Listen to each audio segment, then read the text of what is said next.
Hi everybody, today I have a video about hypothesis tests for the mean. I will do an example with a small data set and a large data set to make sure we talk about both a t-test and a z-test. We want to start by looking at our test statistic. So the test statistic will either be a z-score or a t-score depending on the size of the given data.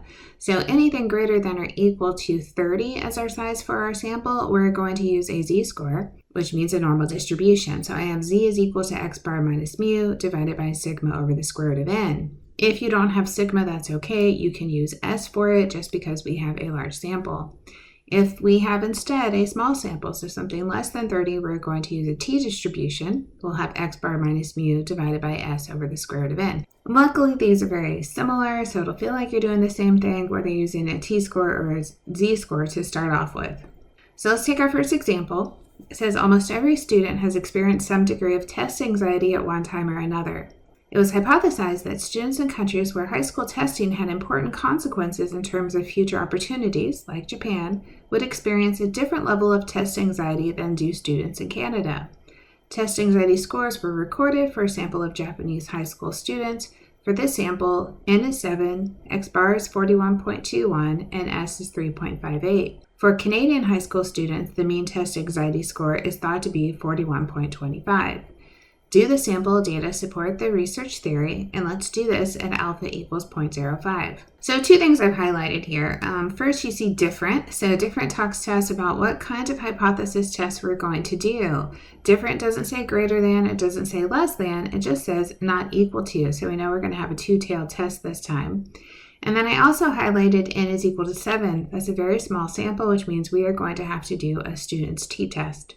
So I got rid of a lot of the words and I just kind of focused in on the data we need. N is 7, x bar is 41.21, s is 3.58, mu is 41.25. I stated our null hypothesis, which is mu is 41.25, and then I stated our alternative hypothesis is that it would be different. So it's not equal to 41.25, and again I wrote in our alpha is 0.05. So what we want to do now is find our test number. So we're going to say t is equal to, I have 41.21 minus 41.25 divided by, I'm going to put parentheses, s was 3.58, and we have the square root of n, which is 7.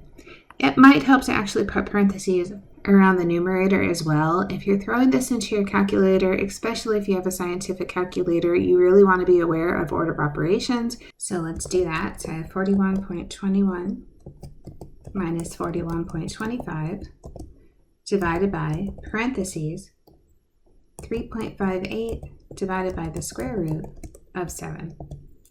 So this gives us a test statistic of negative 0.0296. Let's go for decimal places. So we're trying to do a two-tailed test here. So when we look at our distribution, and we will do a t-distribution, so it's a little bit different but normal, but still has that bell shaped. We have our middle, and then somewhere over here, we have negative 0.0296. Since it's two-tailed, we're also going to flip that over and do 0.0296. So we're going to have the two places, one on the right, one on the left. So let's go back to Desmos and look up what this means. So I'm going to write t-dist to pull up a t-distribution. And remember, you have to have degrees of freedom. So our degrees of freedom here is 6.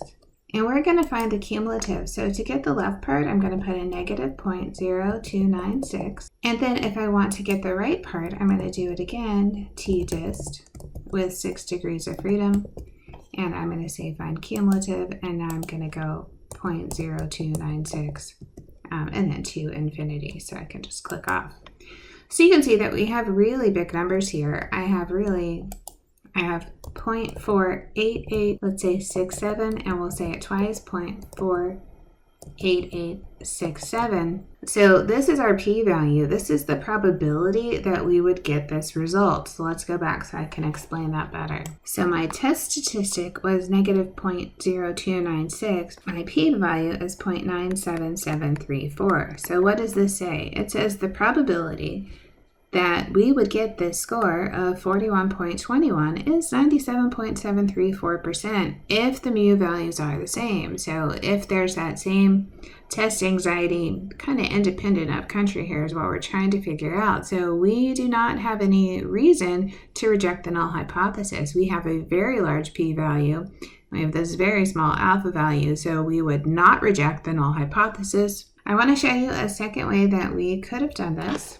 And of course, it involves Desmos. So I have a program that I call hypothesis test for the mean, and it's a t-test. So in here, we would want to put in M. So this capital M is my representation for mu. So I would put in 41.25.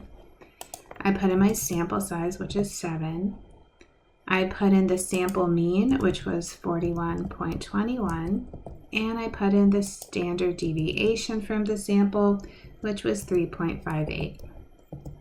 It will give you the test statistics. So there's our negative 0.02956 that we talked about. And then you have to read the quotations I put in. So left-tailed, right-tailed, and two-tailed. And the two-tailed says add these values so you can see the 0.4886. Came up twice, and you would add those together. So you get the same thing. So it's a difference of having to come up with the t yourself and then having to go through the t distributions, or this quick little program that just says put in the values and you just have to read what kind of test you're doing. So let's try a second problem. This time it says the Environmental Protection Agency, the EPA, sets the maximum nitrates in drinking water at 10 milligrams per liter. Wells are considered self-supplied water and are therefore not regulated. To study the nitrates in wells, a study of 450 samples found a mean of 10.3 milligrams per liter of nitrates with a standard deviation of 1.8. We want to test the hypothesis that the level of nitrates in wells exceeds the maximum levels allowed by the EPA. So to start, we need to look at our hypothesis. Our null hypothesis is that mu is less than or equal to 10. This would say that it fits within the standards of the EPA. Our alternative hypothesis is that mu is greater than 10, which says we are outside the regulations of the EPA. What I can grab from the data is that we have a mean of 10.3, we have a standard deviation of 1.8, and we have a number of data as 450. That 450 says we can use a normal distribution because we have a large n. So I'm going to compute my z-score. I do 10.3 minus 10 divided by 1.8 over the square root of 450. This comes out to 3.5356. So from here, I want to go to Desmos, or if you have a table of values, you can go there. We're looking for the p-value that goes with this z of 3.5356. So I'm going to put in normal distribution. I want to find the cumulative. And when you think back to it, we're trying to show that this is greater than 10. So greater says this is a right tail. So I'm looking for it to be bigger. So I'm going to put this in as my min as 3.536. Let it go to infinity, and I get this really small 0.0002. So this is my p-value. Just like I had a Desmos program that did a t-test, I did write a Desmos program that does a z-test. And I will put both of these in the description of the video so you can use them. So here I could go back and say, well, my mu was 10, my sample size was 450, my mean was 10.3, I had a standard deviation of 1.8, and you can see it gives you the test statistic that z is equal to 3.5355. You can go down, and this time I'm doing a right-tailed test, so I look for that in the quotations till I find the note that says right, and it says 0.0002. So just like the one I had for the t-test, the z-test, you do the same thing. You plug in the numbers, and then you look for which part it is. If you wanted to see the picture, right, because I can see there's a picture right here. This picture is doing left, right, and two-tailed all at once, so you would have to turn some things off. So watch, if I turn off all the other graphs, I could just have this one on, this the right tail, and I could zoom in if you want to see it. The problem with this particular one is this is so tiny small, it's 0.0002 that you're not going to see anything on the graph. So think if it did show up, it would be way over in the right tail, but it's not going to be very big. So let's write down that our p-value is 0.0002. Notice that there's no alpha given. So by default, anytime alpha is not given, you are going to use alpha as 0.05. So we're looking if something is less than 5% likely to happen, and we got something is 0.02% likely to happen. Because our p-value 0.0002 is less than 0.05, we reject the null hypothesis. there is statistically significant evidence that the mean is not less than 10 milligrams per liter. So I hope the quick little examples help you out. Make sure you pay attention to the sample size so you know when to use a t-test and add your degrees of freedom and when you get to use the normal distribution. Good luck.